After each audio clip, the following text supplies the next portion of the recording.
Nama Danis Murid cari perhatian karena membelot dari anggota TNI menjadi OPM.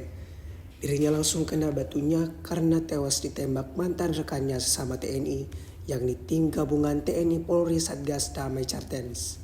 Sudah membelot tubuh Danis yang tertembak malah diabaikan OPM. Dibiarkan tergeletak begitu saja dalam kondisi mengenaskan. Dikutip Tribun Timur dari tribunnews.com, peristiwa ini terjadi saat Satgas Damai Cartens melakukan pengejaran terhadap anggota OPM pimpinan Undius Kogoya. Saat itulah pasukan gabungan menembak Danis Murid. Sebelumnya Danis Murid merupakan anggota TNI yang sedang melakukan tugas operasi militer di Papua.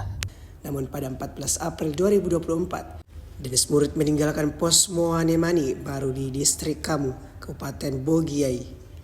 Danis Murid meninggalkan tugas dan bergabung menjadi anggota OPM. Panglima Komando Gabungan Wilayah 3 Letjen TNI Richard Tambubolon mengatakan penembakan terhadap anggota KKB menunjukkan profesionalisme prajurit TNI. Menurutnya, penembakan ini berdampak positif menjaga stabilitas keamanan di wilayah Papua. Dikutip dari Tribun Papua, jasad Danis Murid dilantarkan OPM begitu saja dengan kondisi luka tembak di bagian dada, memar di beberapa tubuh, dan luka terbuka di punggung. Hal itu disampaikan oleh Kasatgas Humas OPS Damai Cartens 2024, AKBP Bayu Suseno. Ia mengatakan jasad Danis Murid ditemukan saat petugas gabungan melakukan penyisiran.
Download Tribun X sekarang, menghadirkan lokal menjadi Indonesia.